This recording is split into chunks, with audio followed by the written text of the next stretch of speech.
पादांश विशाखा विदांश। हे कृष्ण करुणा सिंधु दीन बंधु जगतपते गोपीश गोपिका कांत राधा कांत नमस्तुते। तप्त कंचन गौरांगी राधे वृंदावनेश्वरी विश्वानुसुते देवी प्रणमामि हरिप्रिये। वांछा कल्पतरुभ्यश्च कृपा सिंधु एव च पतितानां पावनेभ्यो वैष्णवेभ्यो नमो नमः। नमो विष्णुपादाय कृष्णपृष्ठाय भूतले श्रीमते भक्ति वेदांत स्वामी ते नामिने। नमस्ते सारस्वते देवे गौरवाणी प्रचारिणे निर्विशेष शून्यवादी पाश्चात्य देश तारिणे। जय श्री कृष्ण चैतन्य प्रभु नित्यानंद श्री अद्वैत गदाधर शिवासादि गौर भक्त वृंद। हरे कृष्णा कृष्णा कृष्णा हरे हरे। हरे राम राम राम हरे हरे। हरे कृष्णा प्रभु जी। जी हरे कृष्णा प्रभु जी, आपका बहुत बहुत धन्यवाद। तो हरे कृष्णा आप सभी को, भगवत गीता के इस 9वें अध्याय में आप सभी का हार्दिक स्वागत है। 7वें और 8वें अध्याय में भगवान श्री कृष्ण ने भक्ति को योग प्राप्त करने का जो है, भक्ति योग को जो है प्राप्त करने का सरल साधन और उस योग की जो है उत्तम विधि बताया है।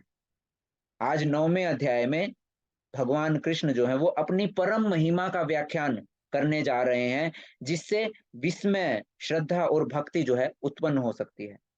वे अर्जुन को आज यह बोध भी कराने वाले हैं कि यद्यपि वे अर्जुन के सम्मुख साकार रूप में खड़े हैं, किंतु उन्हें मनुष्य के रूप में मानने की दुर्भावना धारण जो है कभी भी जो है नहीं करनी चाहिए। आज भगवान कृष्ण जो है अर्जुन को जो है पूरे स्पष्ट रूप से कहेंगे कि किस प्रकार वे समस्त प्राकृतिक शक्तियों के अध्यक्ष हैं और इस समस्त सृष्टि सृजन के जो है आरंभ में किस तरीके से अनगिनत जो जीवों के जीवन रूपों को भी वो उत्पन्न करते हैं, और जब प्रलय का समय आता है तो वापस उन्हें अपने आप में भी विलीन कर लेते हैं और सृष्टि के अगले चक्र में उन्हें पुनः प्रकट करते हैं। तो इस तरीके से भगवान जो है आज अपने जो है अर्जुन के सामने जो है इस तरीके से अपने एक परम गुह्य ज्ञान के बारे में, अपने जो है सबसे गुह्यतम अपने बारे में जो ज्ञान है वो आज जो है भगवान कृष्ण जो है अर्जुन को बताने जा रहे हैं, है ना। क्योंकि जिस प्रकार से एक शक्तिशाली वायु स्थानों में वायु जो है सभी स्थानों पर प्रवाहित होती है और सदैव आकाश में रहती है, तो भगवान कहने जा रहे हैं उसी प्रकार से हे अर्जुन, सभी जीव जो हैं वो भगवान के अंदर जो है निवास करते हैं, और फिर भी वे अपनी योग माया शक्ति के द्वारा तटस्थ पर्यवेक्षक बने रहकर इन सारी की सारी गतिविधियों से हमेशा विलग और विरक्त रहते हैं।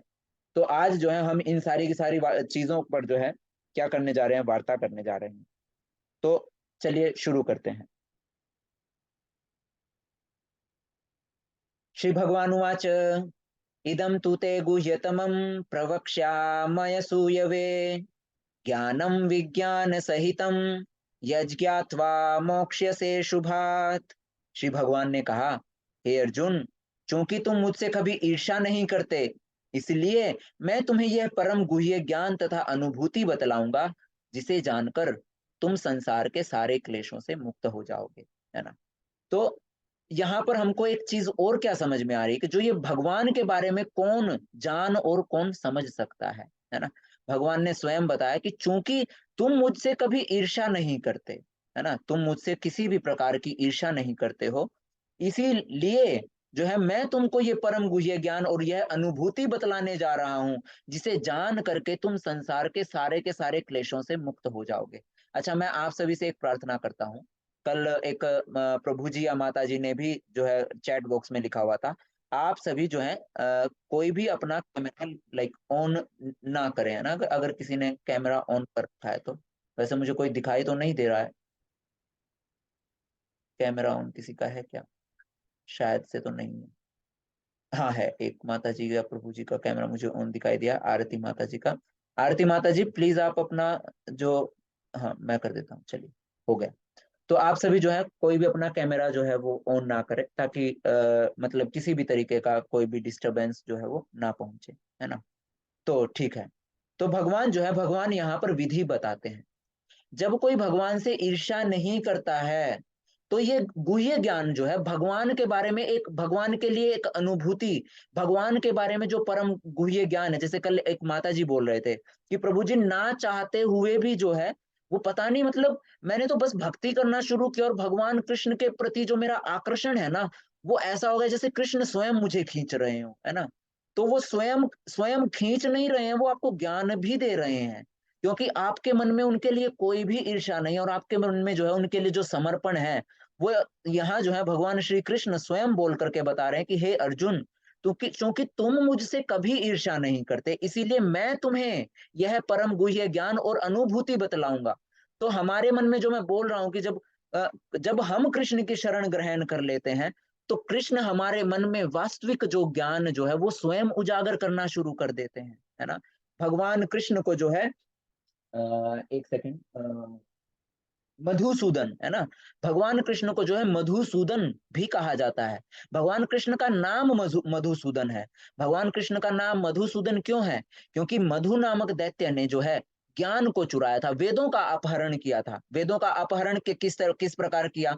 अब वेदों का अपहरण किस तरीके से हुआ कि भगवान के जो है मन से जो है ना, वो वेदों का जो है क्या हुआ है, सृजन हुआ है ना। भगवान की जो है मतलब इवन ऐसा कहते हैं कि नासिका से जो है वेद जो है वो मतलब आए हैं, वेदों की उत्पत्ति हुई है। तो जब वेद जो है जब ध्वनि के माध्यम से जो है मतलब ब्रह्मांड में जो है ये वो हो रहे थे, तो मधुसूदन ने क्या किया था, उस ध्वनि रूप में जो वैदिक उच्चारण, जो वैदिक ज्ञान जो चल रहा था, उसका अपहरण कर लिया था। तो उस ज्ञान को, जिस अज्ञानता ने ढक दिया, भगवान कृष्ण ने उस मधु नामक दैत्य का वध करके उस ज्ञान को क्या किया, स्वतंत्र किया। तो इसीलिए भगवान कृष्ण जो है वो मधुसूदन कहलाए। जिस प्रकार भगवान ने उस अज्ञानता रूपी जो मधु नामक दैत्य था उसका वध करके ज्ञान को जागृत किया, उसी प्रकार जब भगवान कृष्ण हमारे हृदय में जब निवास करते हैं, तो हमारे हृदय की जितनी भी जो अशुद्धियां होती हैं, जो दुर्बलता होती है, उस सभी का सर्वनाश करके वो परम गुह्य ज्ञान और अनुभूति वो स्वयं स्वयं जो है वो हमारे हृदय में निवास करते हुए हम तक जो है स्वयं बोल करके हमको जो है बताते हैं, या हमारे मन में जो है वो दिव्य ज्ञान जो है स्वयं जो है क्या करते हैं, प्रकाशित करते हैं। जिस तरीके से भगवान ने यहाँ पर अर्जुन को बताया है ना, कि भगवान अर्जुन को भी जो है वह परम गुह्य ज्ञान जो है और अनुभूति जो है भगवान कृष्ण जो है अर्जुन को बताने जा रहे हैं। कोई भी भगवत गीता पढ़ लेता है, भगवत गीता पढ़ने वाले लाखों हैं, पर जो असली ज्ञान जो है, विश्वास मानिए, जो भी कामी होंगे, क्रोधी होंगे, लोभी होंगे, जो इस भगवत गीता को दूसरे ही नजरिए से देखते हैं, जैसे हमने देखा मनोधर्मी, है ना, जो अलग अलग मनोधर्मी है, जो इस भगवत गीता को उस रूप में नहीं समझते जिस रूप में भगवान कृष्ण ने समझाया है। अभी मैंने आपको जिस तरीके से समझाया है ना, तो इसी चीज को भगवान अपने बारे में बता रहे हैं, और जो मनोधर्मी होते हैं वो भगवान कृष्ण को, मतलब इस भगवान कृष्ण की भगवत गीता में से भगवान कृष्ण को ही गायब कर देते हैं, है ना। वो किसी और को ही जो है मतलब अपने आप को जो है भगवान की व्याख्या देना शुरू कर देते हैं, मतलब अपने को जो है भगवान का रूप बताना चालू कर देते हैं, या कुछ भी इस तरीके से। परंतु भगवान यहाँ पर जो है बताते हैं कि किस तरीके से जब कोई मेरे दिव्य रूप के बारे में, मेरे दिव्य स्वरूप के बारे में जानता है और मुझे पूरी तरीके से समर्पित हो जाता है, मुझसे किसी भी प्रकार की ईर्ष्या नहीं करता, तब जाकर के मैं उसके हृदय में जो है, या मैं उसको जो है वह परम गुह्य ज्ञान और अनुभूति स्वयं देता हूं, है ना। तो इस तरीके से जो है भगवान यहाँ पर जो है बताते हैं। उसके बाद आगे बढ़ते हैं। प्रभुपाद जी कहते हैं कि इस प्रथम श्लोक का विशिष्ट महत्व है। इदम ज्ञानम, यानी कि यह ज्ञान शुद्ध, यह इदम ज्ञानम शब्द जो है जिसका अर्थ है यह ज्ञान शुद्ध भक्ति के द्योतक है ना। जो यह ज्ञान मतलब जो उनसे ज्ञान के बारे में भगवान बोल रहे हैं, वो शुद्ध भक्ति को दर्शाता है कि मैं तुमको वह दिव्य ज्ञान मैं तुमको देने जा रहा हूं, दिव्य अनुभूति। अभी देखिए, मैं तुम्हें यह परम गुह्य ज्ञान और अनुभूति बतलाऊंगा। सबसे परम गुह्य जो ज्ञान है वो है शुद्ध भक्ति। किस तरीके से तुम मुझसे प्रेम किस तरीके से कर सकोगे, या इस तरीके से भगवान अपने लिए प्रेम जो है वो स्वयं जागृत कर देते हैं। माता जी ने बोला कि प्रभु जी मुझे नहीं पता किस तरीके से हो रहा है, या किस तरीके से इतना आकर्षण या इतना समर्पण कैसे हो रहा है।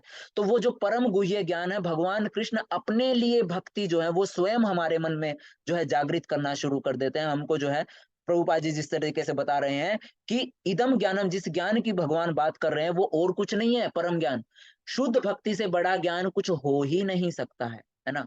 तो इदम ज्ञानम शब्द शुद्ध भक्ति के द्योतक हैं, जो 9 प्रकार की होती है। शुद्ध भक्ति नवधा भक्ति कहलाते हैं। नवधा भक्ति 9 प्रकार से भक्ति की जाती है, जिसमें है श्रवण, कीर्तन, स्मरण, भगवान के पाद सेवनम, उनके चरणों की सेवा, अर्चनम, वंदन, दास्यम, साख्यम तथा आत्म समर्पणम, जिसको जो मतलब इसकी नवधा भक्ति का जो है चरम जो है लेवल है, जिसको आत्म समर्पण बोलते हैं, कि आप जो है भगवान को पूर्ण रूपेण जो है समर्पित हो जाते हैं।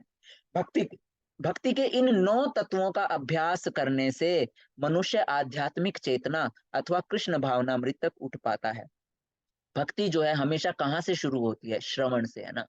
किसी के प्रति आपके मन में भाव जो है वो कहाँ से शुरू होते हैं? किसी के बारे में सुन करके ही आपके मन में किसी के लिए जो विचार जो है वो जो है आपको मतलब आपके मन में जो विचार है, चाहे वो प्रेम की भावना हो, चाहे फिर वो उसके प्रति मतलब कोई नकारात्मक ही भावना क्यों ना हो। हमको पहले हमको ये देखे दे उदाहरण के तरीके से, कोई दिखने में बहुत ज्यादा लाइक सुंदर है, बहुत ज्यादा दिखने में आपको सुशील लग सकता है, परंतु किसका मन जो किसका कितना साफ है, जब वो बोलना चालू करता है ना, शब्दों से इंसान का पता चल जाता है ना।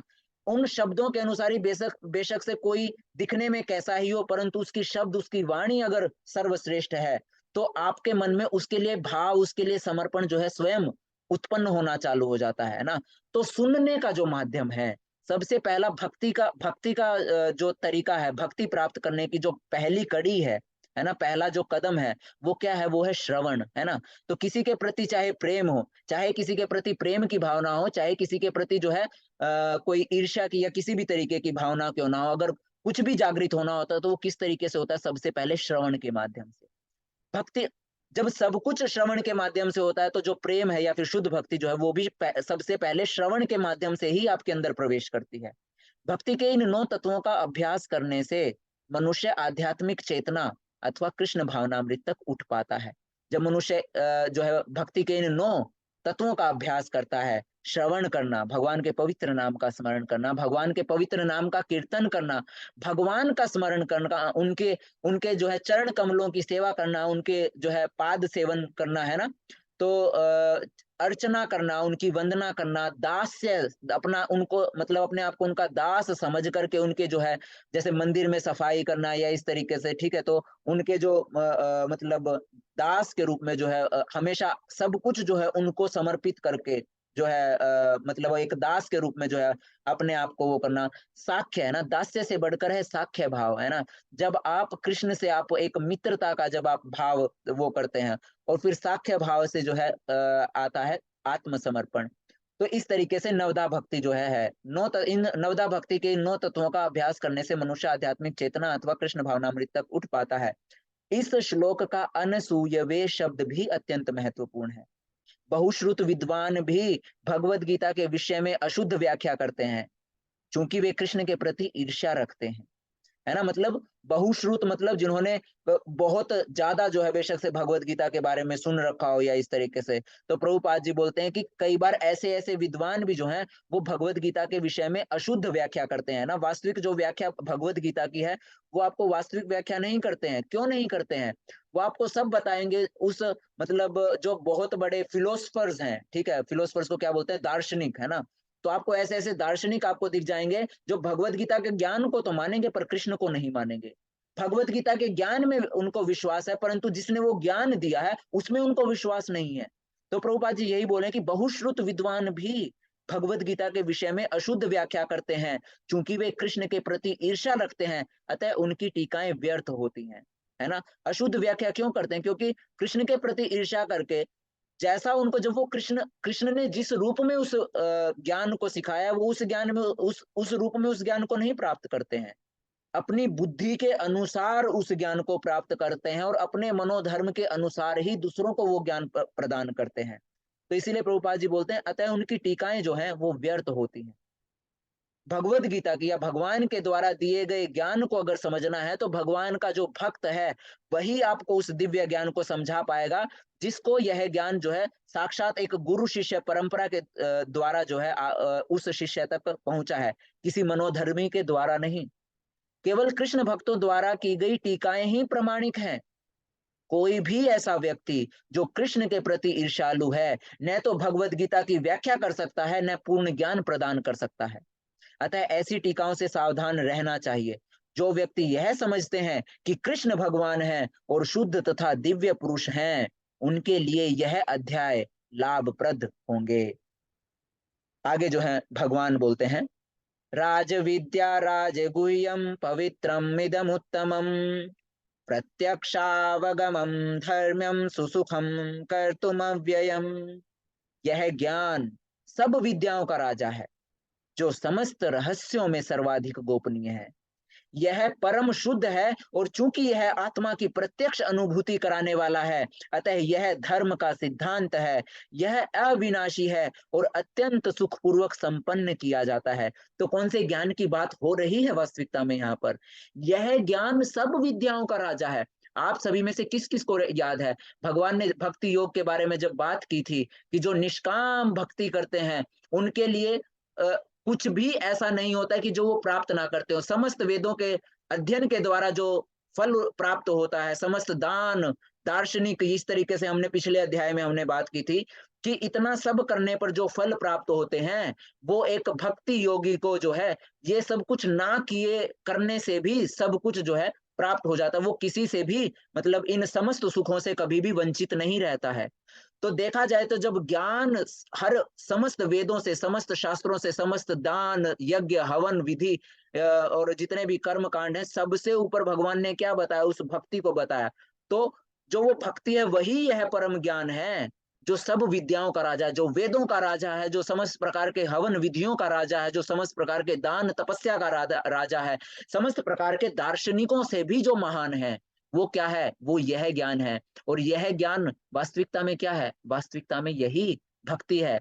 इसीलिए देखिए, अगर हम खुद से पढ़ने लगे ना, तो हमको समझ में ही नहीं आएगा कि वास्तविकता में कौन से ज्ञान की बात हो रही है। और हालांकि भगवान ने इस ज्ञान के बारे में पिछले अध्याय में स्वयं बोल करके बताया कि जो भक्ति योग के मार्ग पर चलता है उसको और जो सारे के सारे रास्ते हैं, लाइक वेदों का अध्ययन करना, शास्त्रों का अध्ययन करना, ये ना करके भी उसको सारे के सारे फल प्राप्त हो जाते केवल भक्ति करने माध्यम से। तो हमको ये चीज स्वयं से समझ नहीं आएगी। इसीलिए प्रभुपाद जी बोल रहे हैं, हमारे जीवन में प्रभुपाद आए जिन्होंने स्वयं बोल करके बताया कि कौन से ज्ञान की बात हो रही है। भैया, इदम ज्ञानम शब्द शुद्ध भक्ति के द्योतक है। यहाँ पर शुद्ध भक्ति की चर्चा चल रही है ना।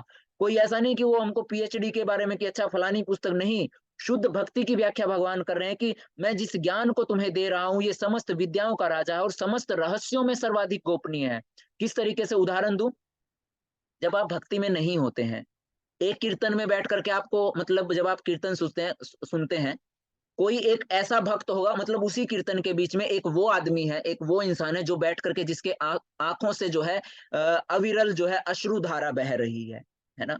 एक एक इंसान के मन में अविरल अश्रु धारा बह रही है और एक एक वो इंसान है जिसको बस एक बहुत अच्छा गाना चल रहा है, काइंड ऑफ वैसा भाव जिसके मन में होगा, वो बहुत बढ़िया गाया है, बस मजा ही आ गया भैया, क्या धुन बजाई है, या इस तरीके से, समझ रहे हैं? तो समस्त रहस्यों में सर्वाधिक गोपनीय, उसको लगेगा ये बेवकूफ यहाँ पे बैठ के रो क्यों रहा है, इसमें रोने वाला कौन सा वो है। और दूसरी तरफ में तो मतलब ये क्या है? सर्वाधिक गोपनीय। ये भक्ति है, ये वो ज्ञान है जो केवल वो जो व्यक्ति जो उस ज्ञान से जो है ओतप्रोत है, वही उस ज्ञान को समझ पा रहा है, दूसरा नहीं समझ पा रहा है। और इसी तरीके से जब आप और मैं उदाहरण दूं, फॉर एग्जांपल क्या उदाहरण हो सकता है, मतलब एक सेकंड, मैं मेरे दिमाग में कुछ उदाहरण था जिससे मैं आपको ये किस किस प्रकार यह ज्ञान जो है समस्त विद्याओं का राजा और सबसे सर्वाधिक गोपनीय है। ओके, एक सेकंड, चलिए मेरे दिमाग से स्किप हो गया, याद आ रहा था कि उस तरीके से भी तो अभी के लिए जो है किस तरीके से जो भक्ति जो है ना, भक्ति जो है वो किस तरीके से सर्वाधिक गोपनीय है ना। तो यह जो है परम शुद्ध है और चूंकि यह आत्मा की प्रत्यक्ष अनुभूति कराने वाला है, आपको आप से मिलाने वाला ज्ञान जो है वो केवल भक्ति है। आपको आत्म साक्षात्कार कराने वाला जो ज्ञान है वो केवल भक्ति है। क्योंकि हमने पिछले अध्याय में देखा कर्म योग, ज्ञान योग, ध्यान योग, ये वास्तविकता में आपको ध्यान योग की तरफ लेकर के जाते हैं और वो ध्यान योग है जो आपको आत्म साक्षात्कार करवाता है ना। तो यह परम शुद्ध है, चूंकि यह आत्मा की प्रत्यक्ष अनुभूति कराने वाला है, अतः यह धर्म का सिद्धांत है। धर्म का सिद्धांत है यह ज्ञान भक्ति, है ना। और जो वास्तविकता में यह हम बोलते हैं, तो देखिए वास्तविकता में देखा जाए तो भगवान ने हमको धर्म की व्याख्या भी की है। धर्म की एक एक डेफिनेशन भगवान ने हमको दी है कि वास्तविकता में धर्म क्या है। धर्म है भक्ति। अगर आपको धर्म को समझना है तो उसके लिए आपको भक्ति के पथ पर आगे बढ़ना होगा। और जब आप भक्ति के पथ पर आगे बढ़ते हैं तो आप अपने वास्तविक स्वरूप के बारे में जान पाएंगे कि मैं यह शरीर नहीं, मैं आत्मा हूँ। और आत्मा जो है वो परमात्मा का पूर्ण जो है मतलब उनका ही जो है अंश है। और उनका अंश होने के नाते, अंश होने के कारण जो है एक वही शरीर वाला उदाहरण कि हमारे जो शरीर के अंश हैं, विभिन्न अंश, उनका धर्म है कि पूर्ण की सेवा करना, चाहे वो जिस तरीके से भी हो, है ना। इसी तरीके से आत्मा का जो धर्म है वो उस पूर्ण की सेवा करना है। तो भगवान बता रहे हैं कि यह परम शुद्ध है, यह ज्ञान यानी कि यह भक्ति जो है वह परम शुद्ध है, और चूंकि यह आत्मा की प्रत्यक्ष अनुभूति कराने वाला है, अतः यह धर्म का सिद्धांत है। यह अविनाशी और अत्यंत सुखपूर्वक संपन्न किया जाता है। लोग जो है दान दक्षिणा या फिर कर्म कांड में इतने वो हुए रहते हैं, पर एक केवल एक भक्त बता सकता है कि किस प्रकार जो है भगवान से या फिर भगवान के लिए रोने में भी जो आनंद है उसमें भी एक अलग ही सुख है ना। सारी की सारी जो गोपियां जो हैं, गोपियां भगवान कृष्ण से जब क्या बोलते हैं, भगवान कृष्ण नहीं आ रहे थे इस तरीके से, है ना, या फिर मतलब गोकुल गोकुल में वापस कभी लौट कर नहीं आए, और जब उनको भेजा जाता है भगवान कृष्ण के द्वारा उद्धव को, है ना, उद्धव को भेजा जाता है और उद्धव जो है ज्ञान झाड़ना चालू करते हैं। तो गोपियां जो है बोलते हैं कि तुमको क्या पता, तुम हमको क्या सुख दोगे, या इस तरीके से, या कि वो परमात्मा है या नहीं है, हमको कोई सुख नहीं चाहिए है। हम कृष्ण हमको बोल करके गए हैं कि वो लौट करके आएंगे। जो इनके ये विरह की अग्नि है हमारे लिए ये सबसे ज्यादा जो है सुख भरी है। हमको इवन ये भी नहीं है कि कृष्ण हमारे पास आ जाएं। हम कृष्ण की जो बाट निहार रही हैं वो हमारे लिए सबसे ज्यादा जो है सुखपूर्वक मतलब जो स्थिति जो है वो हमारे लिए उससे कहीं गुना जो है सुखपूर्वक अवस्था है ना। तो जो भक्ति है, भक्ति को संपन्न करने के लिए आपको किसी धन दौलत ऐश्वर्य की आवश्यकता नहीं है। आप इसको जो है आपके पास कुछ ना भी होते हुए आप इसको बड़े सुख पूर्वक जो है आप इसको संपन्न कर सकते हैं। और यही वो ज्ञान है जो अविनाशी है। आपने आज के जन्म में जितनी भक्ति की है इसका कभी विनाश नहीं होगा। अगर दोबारा आपको आपके कर्मों के अनुसार इस पृथ्वी लोक में, इस मृत्यु लोक में दोबारा आना भी पड़ता है तो इस ज्ञान का कभी विनाश नहीं होता है। आपको अगले जन्म में यह ज्ञान एज इट इज फॉर्म में, यथारूप में जो है, जी यथारूप में जो है आपको दोबारा जो है प्राप्त हो जाता है। तो जिस ज्ञान के बारे में भगवान बता रहे हैं परम गुह्य ज्ञान, वो परम गुह्य ज्ञान कुछ और नहीं है। श्रील प्रभुपाद कहते हैं कि यह परम गुह्य ज्ञान शुद्ध भक्ति है। और हमने जो है आज तक की क्लास में भगवान कृष्ण ने ये सारी की सारी चीजें खुद बोल करके बताई हैं, है ना। तो यहाँ पर जो है फिर से भगवान जो है उस परम गुह्य ज्ञान के बारे में बता रहे हैं। हे परंतप, जो लोग भक्ति में श्रद्धा नहीं रखते, ये लीजिए भगवान ने आज अभी जो है स्वयं से जो है इसके बारे में बोल दिया। हे परंतप, जो लोग भक्ति में श्रद्धा नहीं रखते वे मुझे प्राप्त नहीं कर पाते, अतः वे इस भौतिक जगत में जन्म मृत्यु के मार्ग पर वापस आते रहते हैं। प्रभु जी ने प्रश्न किया था, क्या नाम था उनका, जोगिंदर जगत शर्मा प्रभु जी था, या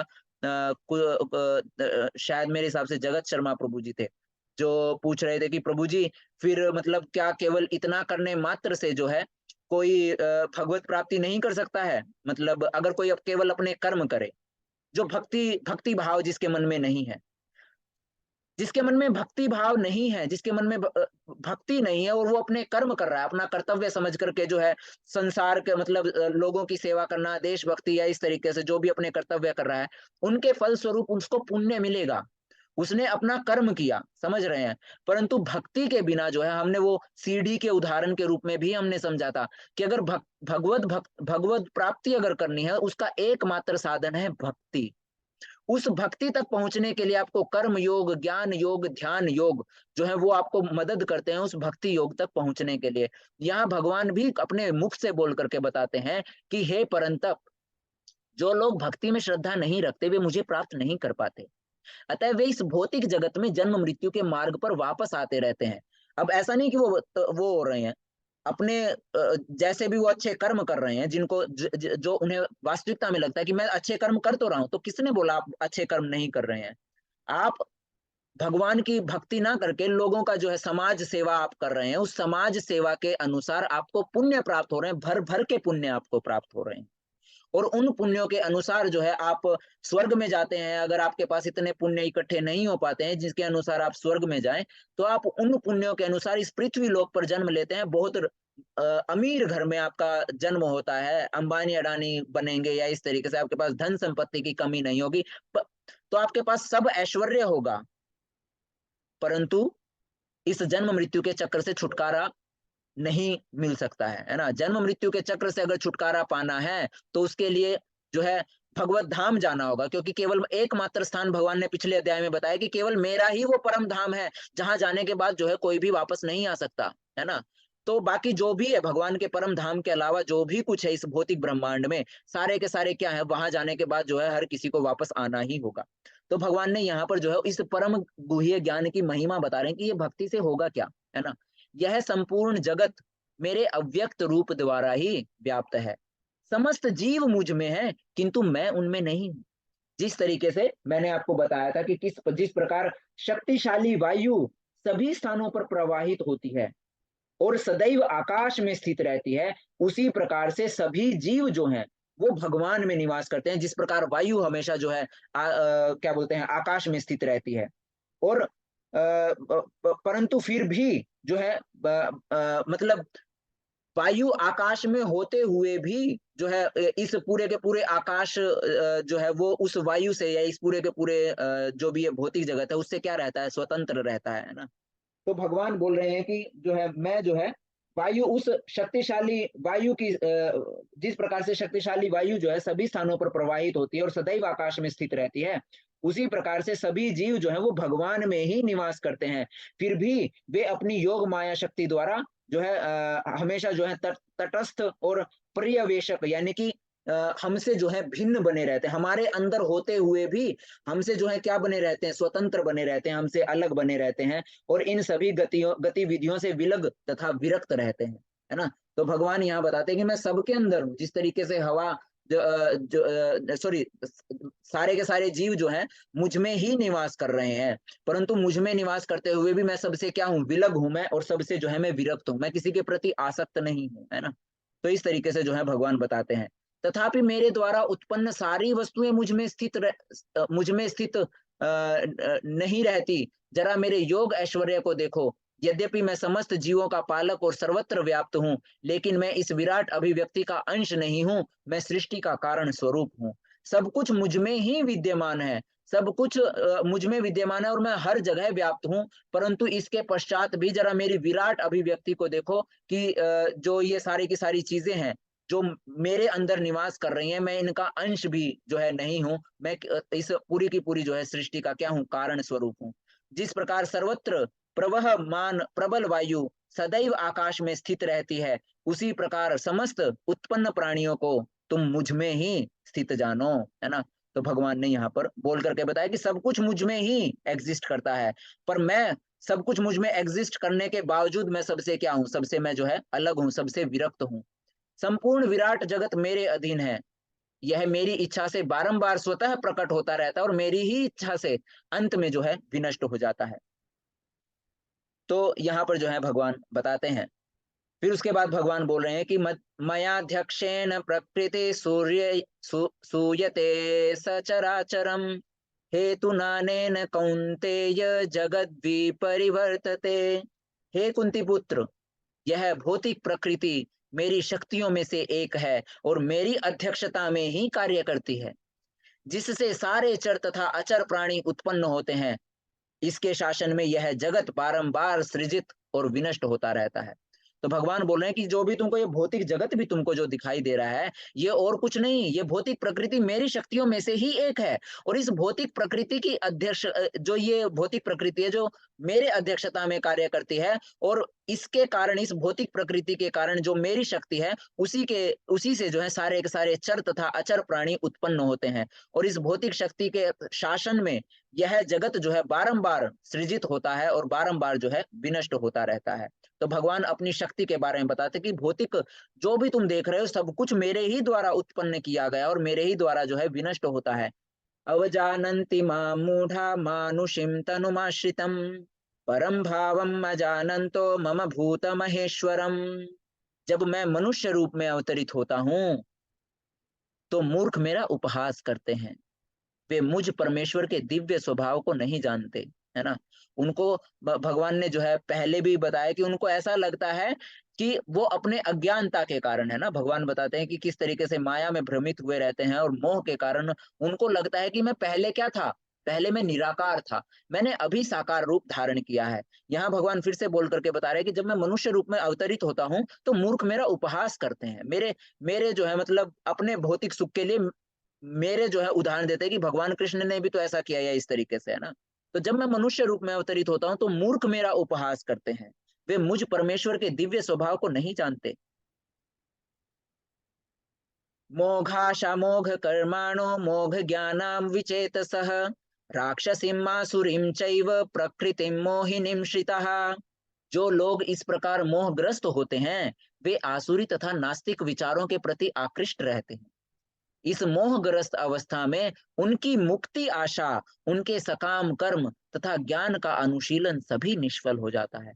जो इस प्रकार जो है मोहग्रस्त हुए रहते हैं वो कैसे होते हैं, वो आसुरी तथा नास्तिक विचारों के प्रति ज्यादा आकृष्ट रहते हैं, है ना। मतलब सो कॉल्ड जो मतलब आध्यात्मिकता को जो है भौतिकता से कंपेयर करने की कोशिश करते हैं ना। भौतिक जगत को आध्यात्मिक नजरों से देखने का या फिर आध्यात्मिक चीजों को जो है भौतिक नजरों से जो है देखने का प्रयास करते हैं। भगवान बोलते हैं कि इस मोहग्रस्त अवस्था में उनकी मुक्ति आशा, उनके सकाम कर्म तथा ज्ञान का अनुशीलन जो है सारा का सारा क्या हो जाता है, निष्फल हो जाता है ना। कितने ही वो जो है पुण्य करें, दान और दार्शनिक कितने ही जो है दर्शनों का जो है उन्होंने अध्ययन किया, वो सारा का सारा क्या हो जाता है, निष्फल हो जाता है। महात्मानस्तु मां पार्थ दैवीं प्रकृतिमाश्रिताः भजन्त्यन् भजन्त्यन् भजन्त्यन्य भजन्तन भजन्त्यन्य मनसो ज्ञात्वा भूतादिमव्ययम्। हे पार्थ, मोह मुक्त महात्मा जन दैवी प्रकृति के संरक्षण में रहते हैं। अभी भक्तों के बारे में बता रहे, पहले बताया उन जो है आसुरी व्यक्ति के लोगों के बारे में, परंतु जो मोह मुक्त होते हैं, इस मोह से जो मुक्त होते हैं वो कैसे होते हैं। हे पार्थ, मोह मुक्त महात्मा जन दैवी प्रकृति के संरक्षण में रहते हैं। दैवी प्रकृति का संरक्षण कौन सा, भगवान की जो दैवी प्रकृति है, जो भक्तों का संग जो होता है ना।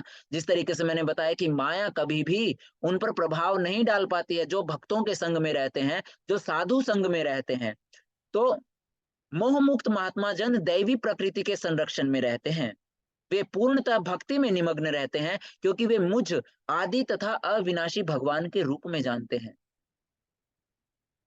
सततं कीर्तयन्तो मां यतन्तश्च दृढव्रताः नमस्यन्तश्च मां भक्त्या नित्ययुक्त उपासते।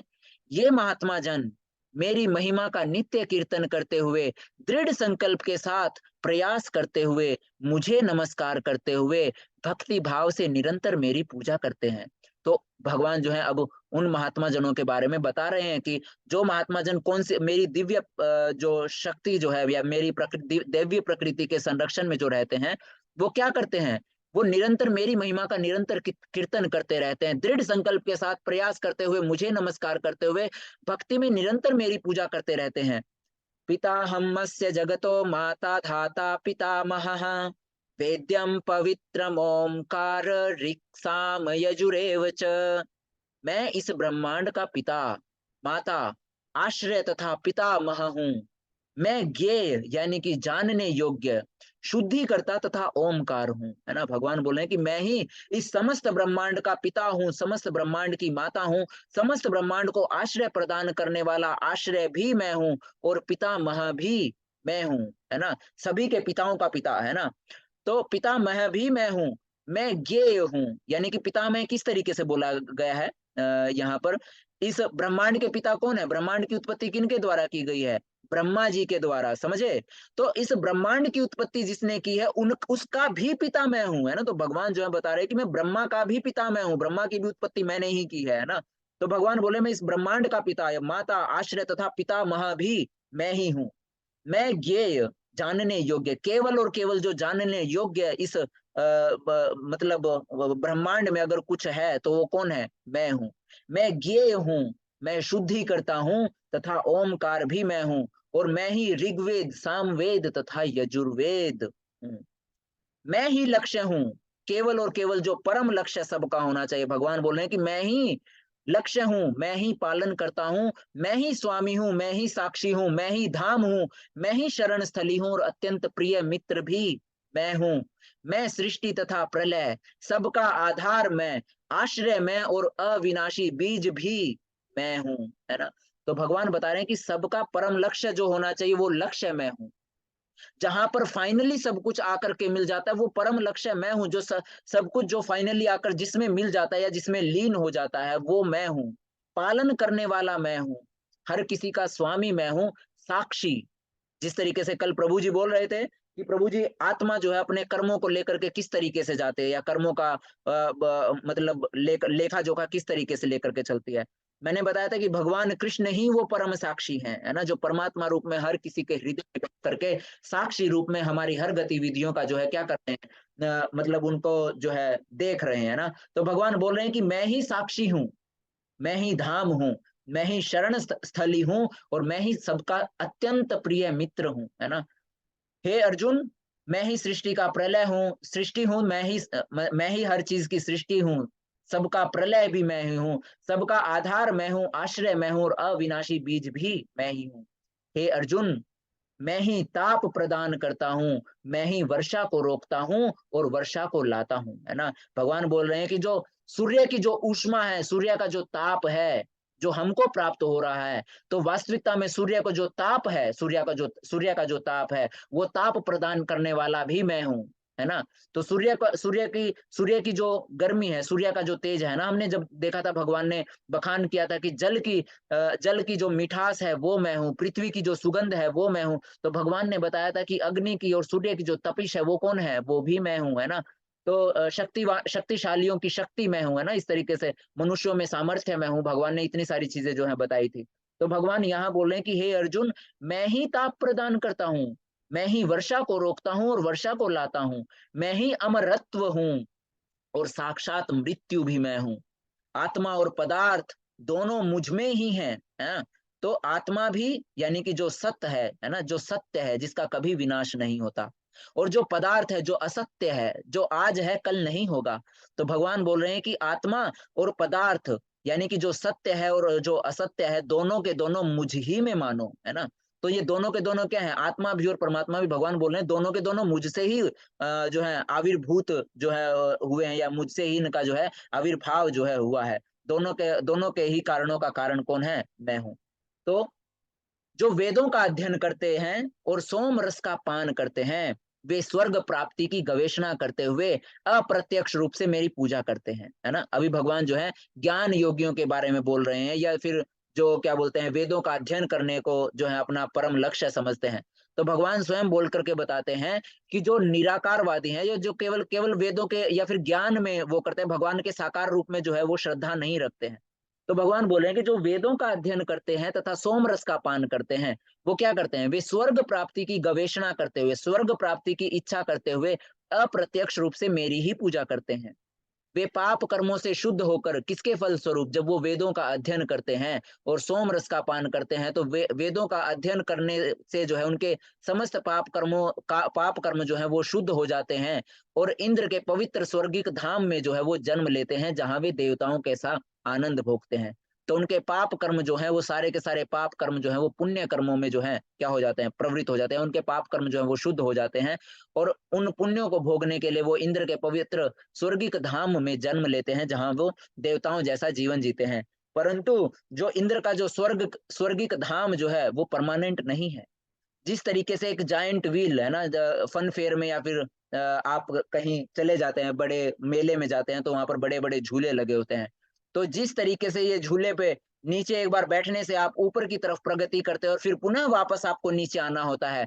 उसी तरीके से स्वर्ग में जाने के बाद जब आप स्वर्ग रूपी जो है ये एक उच्च लोक को आप जाते हैं, तो वहां से आपको उसी प्रकार जब आपके पुण्य क्षीण हो जाते हैं तो आपको वहां से वापस नीचे भी आना होता है इस धराधाम पर। तो भगवान यहाँ बताते हैं कि जो वेदों का अध्ययन करते हैं उनको भी वास्तविकता में और कुछ नहीं, देवताओं का ऐसा आनंद भोगने के बाद उनको भी वास्तविकता में ये जन्म मृत्यु का चक्र ही प्राप्त हो पाता है ना, देवताओं का ऐसा आनंद भोगने के बाद, है ना। तो वेदों का अध्ययन करने से, सोम रस का पान करने से उनको स्वर्ग लोक की प्राप्ति होती है, परंतु स्वर्ग भी जो है परमानेंट नहीं है, उनको जो है यहाँ जो है वापस आना होता है। इस प्रकार जब वे विस्तृत स्वर्गिक इंद्रिय सुख को भोग लेते हैं और उनके पुण्य कर्मों का फल क्षीण हो जाता है, तो वे मृत्यु लोक में पुनः लौट आते हैं। इस प्रकार जो तीनों वेदों के सिद्धांतों में दृढ़ रहकर इंद्रिय सुख की गवेषणा करते हैं, उन्हें जन्म मृत्यु का चक्र ही मिल पाता है। तो ये जो है उदाहरण दिया गया कि किस तरीके से एक बार नीचे फिर एक बार ऊपर, फिर एक बार नीचे फिर एक बार ऊपर, जो है इसी तरीके से जो है ये चक्र चला रहता है ना। तो भगवान जो है इससे भी बढ़कर गुह्य ज्ञान दे रहे हैं। वो गुह्य ज्ञान कौन सा है जो आपको इस जन्म मृत्यु के चक्र से आपको छुटकारा दिलवाता है? वो है भगवान की दिव्य प्रेमा भक्ति, है ना। भगवान की जो है शुद्ध भक्ति ही वो एकमात्र जो है रास्ता है जो आपको जो है इस जन्म मृत्यु के चक्र से आपको छुटकारा देता है। अनन्याश्चिन्तयन्तो माम ये जना पर्युपासते तेषां नित्याभियुक्तानां योगक्षेमं वहाम्यहम्। किंतु जो लोग अनन्य भाव से मेरे दिव्य स्वरूप का ध्यान करते हुए निरंतर मेरी पूजा करते हैं, उनकी जो आवश्यकताएं होती हैं उन्हें मैं पूरा करता हूं, और उनके पास जो कुछ भी है उसकी रक्षा भी मैं करता हूं, है ना। तो जब कोई भगवान के जो है निराकार स्वरूप की, यानी कि वेदों का अध्ययन करना और भगवान के निराकार स्वरूप की पूजा करता है, तो उनको क्या प्राप्त होता है? उनको जो है या तो ब्रह्म ज्योति तक ही उनकी वो पहुंच पाते हैं, या फिर अगर मतलब भगवान के जो है निराकार स्वरूप को भी वो ना करके केवल वेदों का अध्ययन करते हैं, तो उनको जो है जन्म मृत्यु का चक्र ही उनको प्राप्त हो पाता है। किंतु जो भगवान की अनन्य भाव से जो है उनके दिव्य स्वरूप, उनका दिव्य स्वरूप कौन? कृष्ण रूप जो उनका है, उसका ध्यान करते हैं और निरंतर भगवान की जो है कृष्ण रूप में जो है पूजा करते हैं। भगवान बोलते हैं कि उनकी सारी आवश्यकताओं की पूर्ति मैं करता हूँ, उनकी जो भी आवश्यकताएं होती हैं उनकी पूर्ति मैं करता हूँ, और उनके पास जो कुछ भी है उसकी रक्षा भी मैं करता हूँ, है ना। तो इसीलिए जो एक भक्त जो है वो हमेशा निश्चिंत रहता है ना। वो हमेशा निश्चिंत रहता है क्योंकि भगवान स्वयं बोल करके बताते हैं कि मेरे भक्तों की जो आवश्यकताएं होती हैं उनकी पूर्ति मैं करता हूं भैया, और उनके पास जो है उसकी रक्षा भी मैं करता हूं। इसीलिए एक भक्त को ना तो कुछ कुछ प्राप्त करने की लालसा या आसक्ति ही होती है, और ना ही कुछ खोने का डर होता है, क्योंकि उसको पता है कि मुझे देने वाला कौन है? मुझे देने वाला भी कृष्ण है, और जो मेरे पास है उसकी रक्षा करने वाला भी कौन है? कृष्ण है। तो इसीलिए वो जो है दोनों तरीके से जो है क्या रहता है? निश्चिंत रहता है, और हमेशा जो है एक चरम जो आनंद है ना, उस अवस्था में जो है हमेशा जो है सुख की अवस्था में जो है लीन रहता है। ये प्यन ये प्यन्य देव ये प्यन्य देवता भक्ता यजन्ते श्रद्धयान्विताः तेपि मामेव कौन्तेय यजन्त्य विधि पूर्वकम। हे कुंती पुत्र, जो लोग अन्य देवताओं के भक्त हैं और उनकी श्रद्धा पूर्वक पूजा करते हैं, वास्तव में वे भी मेरी ही पूजा करते हैं, किंतु वे यह त्रुटिपूर्ण ढंग से करते हैं, है ना। तो जिस तरीके से उदाहरण में हमने दिया कि कोई जो है मोदी के मतलब मोदी के क्या बोलते हैं, नरेंद्र मोदी जी जो हैं, उनके द्वारा जो एम्प्लॉय जो हैं, उनके जो भी एम्प्लॉयज हैं, मिनिस्टर्स के जो एम्प्लॉयज हैं, है ना, तो उनके अंडर में कोई कार्य कर रहा है, तो वास्तविकता में वो उस एम्प्लॉय की सेवा नहीं कर रहा है ना। उनको लगता है कि वो एम्प्लॉय की सेवा कर रहे हैं। वास्तविकता में देखा जाए तो चाहे जो हमारे प्राइम मिनिस्टर हैं, उनके मार्गदर्शन में जो मिनिस्टर्स काम कर रहे हैं, उन मिनिस्टर्स के मार्गदर्शन में जो एम्प्लॉयज काम कर रहे हैं, या और सब मिनिस्टर्स काम कर रहे हैं, और उनके भी अंडर में जो भी बिल्कुल छोटे लेवल पर भी जो भी अधिकारी काम कर रहे हैं, तो वास्तविकता में वो सारे के सारे अधिकारी जो हैं वो अपने से जो सीनियर हैं उनकी वो नहीं कर रहे हैं। वास्तविकता में देखा जाए तो वास्तविकता में वो सेवा किसी अपने सीनियर जो ऑफिसर हैं उनकी नहीं, बल्कि किसकी कर रहे हैं? उस मतलब देश के जो, मतलब फॉर एग्जाम्पल मैं उदाहरण दे रहा हूँ कि किनकी कर रहे हैं, काइंड ऑफ जो है राष्ट्रपति लगा लीजिए, या फिर जो है जो प्रधानमंत्री जो है उनकी जो है क्या कर रहे हैं, सेवा कर रहे हैं। इसी तरीके से जो जो लोग अन्य देवताओं के भक्त हैं और उनकी श्रद्धा पूर्वक पूजा करते हैं, भगवान बोल रहे हैं वास्तव में वो भी मेरी ही पूजा करते हैं, बस वो किस ढंग से कर रहे हैं, त्रुटिपूर्ण ढंग से करते हैं ना। तो उनको जो है वो सेवा अगर डायरेक्टली मेरी करें तो भी वो मुझ तक ही आएगी, क्योंकि जितने भी सारे के सारे देवी देवता हैं वो वास्तविकता में मेरे द्वारा अधिकृत क्या है, अधिकारी हैं, जो एक कुछ कार्य विशेष या फिर एक क्या बोलते हैं उसको, जिम्मेवारी जो है, बस एक जिम्मेवारी जो है अपनी पूरी कर रहे हैं, अपनी ड्यूटी पूरी कर रहे हैं, है ना। तो जो है भगवान यहाँ बताते हैं कि जो देवी देवताओं की पूजा करते हैं वो वास्तविकता में मेरी ही पूजा कर रहे हैं, पर त्रुटिपूर्ण ढंग से जो है करते हैं ना। वो डायरेक्टली मुझे सर्व कर सकते हैं, पर वो डायरेक्टली ना करके किसी देवी देवता को सर्व कर रहे हैं। देवी देवता जो है, देवी देवता मुझे सर्व कर रहे हैं, तो वास्तविकता में देखा जाए तो आप जो है मेरी ही सेवा कर रहे हैं, बस थोड़ा सा इनडायरेक्ट उसमें कर रहे हैं, या फिर त्रुटिपूर्ण ढंग से जो है आप कर रहे हैं। यान्ति देवव्रता देवान् पितृ यान्ति पितृवताः भूतानि यान्ति भूतेज्या यान्ति मद्याजिनोऽपि माम्। जो देवताओं की पूजा करते हैं वे देवताओं के बीच जन्म लेंगे, जो पितरों को पूजते हैं वो पितरों के पास जाते हैं, और जो भूत प्रेतों की उपासना करते हैं वो उन्हीं के बीच जन्म लेते हैं, और जो मेरी पूजा करता है वो मेरे साथ मेरे जो है दिव्य धाम में निवास करते हैं, है ना। तो भगवान ने यहाँ बताया कि जो देवी देवताओं की पूजा करेंगे वो देवी देवताओं के बीच में जन्म लेंगे, देवताओं जैसा उनको जन्म प्राप्त होगा स्वर्ग लोक में, परंतु वो परमानेंट नहीं है। जो पितरों को पूजते हैं वो पितरों के पास जाते हैं पितृलोक में, है ना। पितृलोक जो है वो पृथ्वी लोक से नीचे की तरफ है ना, नीचे वाले लोकों में आता है पितृलोक जो है। जो भूत प्रेत की उपासना करते हैं वो भूत प्रेतों के बीच जन्म लेते हैं, भूत प्रेत की योनि प्राप्त होती है। और जो मेरी पूजा करते हैं वो मेरे शाश्वत धाम में मेरे साथ जो है निरंतर जो है हमेशा हमेशा जो है निवास करते हैं। अब मेरी सेवा किस तरीके से करते हैं, मेरी सेवा की किस तरीके से जाए, जो मेरी पूजा करते हैं, क्या क्या मेरी पूजा करने के लिए बहुत ज्यादा नियम है, या फिर बहुत बड़े कानून है, या बहुत ज्यादा साधन तपस्या करना पड़ता है, किस तरीके से होती है। भगवान बोलते हैं पत्रम पुष्पम फलम तोयम यो में भक्त्या प्रयच्छति तदहम ये भक्ति युप्रितम अश्नामि प्रयतात्मनः। यदि कोई प्रेम तथा भक्ति के साथ मुझे पत्र, पुष्प, फल या जल भी प्रदान करता है तो मैं उसे भी स्वीकार करता हूँ। तो भगवान बोल रहे हैं कि भैया मेरी डिमांड नहीं है, मेरी पूजा करने की कोई आपको वो नहीं है कि आपको मुझे बहुत बड़े बड़े पकवान ही वो कर रहे हैं।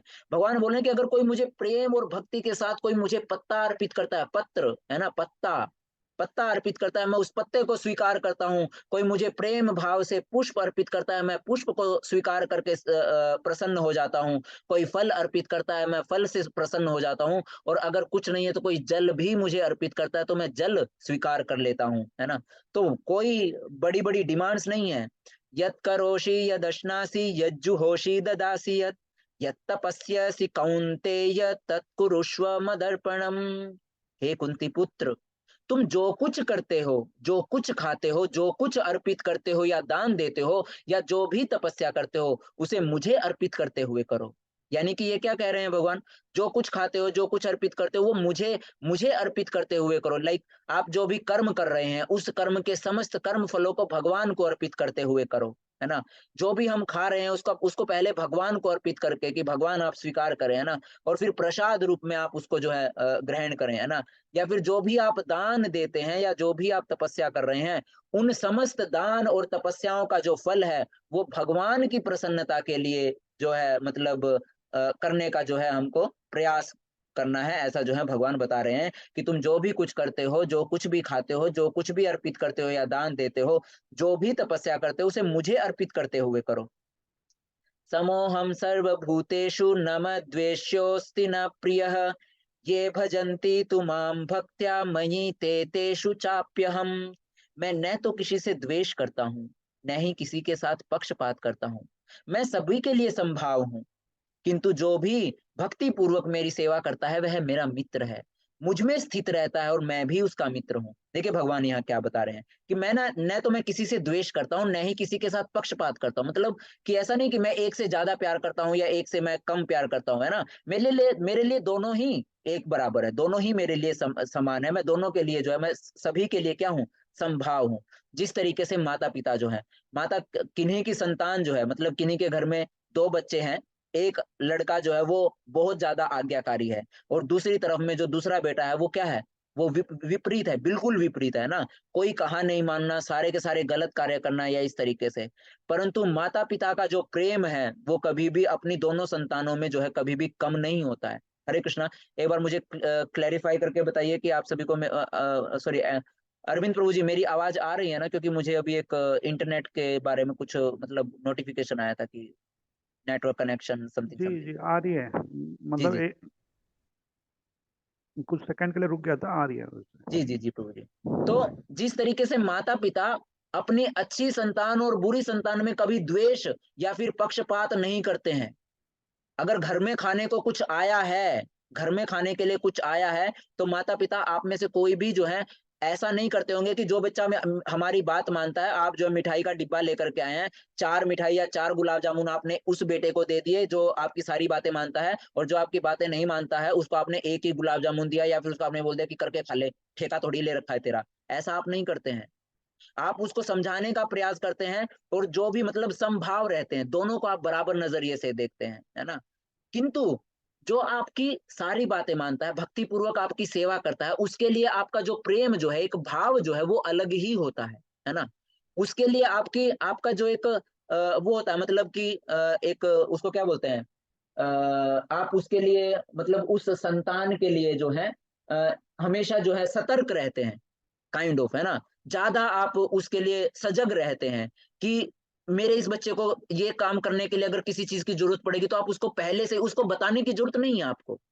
आपको वो चीज बताएगा कि मुझे इस चीज की आवश्यकता है, वो बताने की जरूरत नहीं है। आप खुद से ही आपका ध्यान जो आपके उस बच्चे के ऊपर रहता है कि इसको कभी भी किसी चीज की जरूरत पड़ सकती है, या इस तरीके से कोई बुरा बच्चा भी अगर होता है, कोई आपकी कहा मतलब बातें नहीं मान रहा है, या इस तरीके से अगर उसको भी कोई चीज की जरूरत पड़ती है, आप हर उसकी मतलब जो क्या बोलते हैं उसको, अ, सही जो जरूरतें हैं, है ना, जो सच में मतलब ऐसा है कि जायज है ना, जायज चीजों की पूर्ति या जायज जरूरतों की पूर्ति आप उसकी भी करते हैं, है ना? परंतु जो आपका समझदार बच्चा है, या जो आपकी हर बात सुनता है, या आपकी आपसे जो है भक्ति पूर्वक जो है आपकी सेवा करता है, आप उसके लिए एक अलग ही तरीके से जो है क्या रहते हैं, सजग रहते हैं ना, एक अलग ही तरीके से उसके लिए आप कॉन्शियस रहते हैं कि इसके लिए अगर कुछ भी वो होगा तो, समझ रहे हैं ना? तो आप पक्षपात नहीं कर रहे हैं। ऐसा नहीं कि एक को अच्छे कपड़े दिलवा रहे हैं, दूसरा फटे कपड़ों में घूम रहा है ना? तो आप ना तो किसी के साथ पक्षपात करते हैं, ना ही किसी से द्वेष करते हैं ना? इसी तरीके से भगवान बोले कि मैं किसी से द्वेष नहीं करता, और ना ही मैं किसी के साथ पक्षपात करता हूँ। मैं सबों के लिए संभाव हूँ, किंतु जो भी मेरी भक्ति पूर्वक सेवा करता है वह मेरा मित्र है और मुझ में स्थित रहता है, और मैं भी उसका मित्र हूँ, है ना? जो आपकी हर बात मानता है आपका बच्चा, वो आपके साथ कोई भी बात आप मतलब अपनी शेयर कर सकता है, और वो कभी भी मतलब, और आप भी जो है उसके साथ जो है हर बातें शेयर करने का जो है एक वो रखते हैं, क्योंकि आपके अंदर एक रिश्ता जो है आप दोनों के बीच में एक जो संबंध है ना, वो प्रेम वाला संबंध ही केवल एकमात्र डिफरेंस है जो आप मतलब आपके उस बच्चे के अंदर बीच में है, जो आपकी बात मानता है, और दूसरे वाला जो आपकी बात नहीं मानता है। वास्तविकता में जो है आप दोनों के लिए संभाव है, बस किसका फर्क है? प्रेम का। जो वो बच्चा आपसे प्रेम करता है, उसी प्रकार आप भी अपने उस बच्चे से प्रेम करते हैं। जिस तरीके से वो आपके लिए सजग रहता है, उसी रूप से आप भी अपने उस बच्चे के लिए जो है हमेशा सजग रहते हैं। तो भगवान यहाँ यही बोल रहे हैं कि मैं किसी से ईर्ष्या नहीं करता हूँ, मैं किसी से द्वेष नहीं करता हूँ, पक्षपात भी नहीं करता हूँ। मैं हर किसी के लिए संभाव हूँ। कोई अच्छा इंसान है, कोई अच्छा मनुष्य है, या फिर अच्छा जीव है, या फिर कोई बुरे कर्म करता है, मेरे लिए दोनों ही बराबर हैं। मैं हमेशा ही दोनों का भला चाहता हूँ। मैं ऐसा नहीं कि मैं जो बुरा काम कर रहा है तो मैं उसको दंड देने के ऊपर उतारू रहता हूँ। अगर माता-पिता अगर उस बुरे बच्चे को अगर डांट भी लगाते हैं तो वो उसके फायदे में लगाते हैं ना। तो भगवान जो है अगर कोई बुरे कर्म करता है, उसको अगर दंड भी मिलता है या कुछ भोगता भी है, तो वो भी कभी उसके बुरे के लिए नहीं बल्कि उसके अच्छे के लिए ही होता है। तो भगवान बोल रहे हैं मैं संभव हूँ। मैं हर किसी का ही क्या चाहता हूँ, मैं हर किसी का ही जो है अच्छा मैं चाहता हूँ। परंतु जो मेरी भक्ति पूर्वक सेवा करता है वह मेरा मित्र है, मुझ में स्थित रहता है, और मैं भी उसका मित्र हूँ। तो इस तरीके से जो है भगवान यहाँ समझा रहे हैं। अपि चेत्सु दुराचारो भजन्ते मामनन्यभाक् साधुरेव समन्तव्य सम्यग् सम्यग् व्यवसितो हि सः। यदि कोई जघन्य से जघन्य कर्म करता है, प्रभु जी आप में से किसी ने प्रश्न पूछा था, मैं फिर से आपको याद दिला रहा हूँ, जिन्होंने मेरे को पूछा था कि प्रभु जी अब तो समय क्या नाम था, रावत प्रभु जी थे क्या, ध्यान नहीं आ रहा है, तो कि 40 वर्ष की आयु हो गई है प्रभु, कोई तरीका है कि नहीं है, जो चर्चा हो रही थी हमारे बीच में। तो देखते हैं भगवान क्या बोले। यदि कोई जघन्य से जघन्य कर्म करता है किंतु यदि वह भक्ति में रत रहता है तो उसे साधु मानना चाहिए, क्योंकि वह अपने संकल्प से अडिग रहता है ना। कई बार ऐसा होता है, भगवान बोल रहे हैं कि कोई जो है मतलब भक्ति में जो है भगवान की निरंतर जो है उसमें सेवा में लगा हुआ है ना, परंतु कभी कभी अपने पथ से क्या हो जाता है, भटक जाता है ना, अपने मार्ग से भटक जाता है। तो भगवान बोल रहे हैं यदि कोई जघन्य से जघन्य कर्म करता है किंतु यदि वह भक्ति में रत रहता है तो उसे साधु मानना चाहिए। भक्ति करते समय कभी माया के जो है प्रभाव के कारण, जिस तरीके से हमने अजामिल जी का हमने वो देखा, अजामिल का उदाहरण देखा है ना, वो एक भक्त थे है ना, परंतु जो है वो भटक गए या इस तरीके से, ठीक है। तो अगर वो भटक करके केवल उसी में ही वो ना रहते हैं है ना, और जो है मतलब वापस से आ जाते हैं भक्ति के मार्ग पर, तो भगवान बोल रहे हैं कि अगर कोई भटक भी जाता है, जघन्य से जघन्य कर्म भी कर देता है, परंतु फिर से जो है भक्ति में निरंतर रत रहता है। भक्ति में निरंतर रत रहना, यहाँ पर ये चीज जो है नोट करने वाले की, यदि कोई जघन्य से जघन्य कर्म करता है किंतु यदि वह भक्ति में रत रहता है तो उसे साधु मानना चाहिए, कि भक्ति में लगा हुआ है और भक्ति में लगे रहते हुए माया के प्रभाव के कारण किसी भी तरीके से जो है वो एक एक पल के लिए जो है भक्ति के मार्ग से जो है ना, सही रास्ते से वो भटक गया है, और भटकने के कारण उसने जो है माया के प्रभाव में कोई जघन्य से जघन्य कर्म भी कर दिया। वो जघन्य कर्म करने के बाद भी वो निरंतर भक्ति में लगा हुआ है, उस जघन्य कर्म के प्रति आसक्त होकर केवल उस जघन्य कर्म को ही अपना ध्येय नहीं समझ लिया है।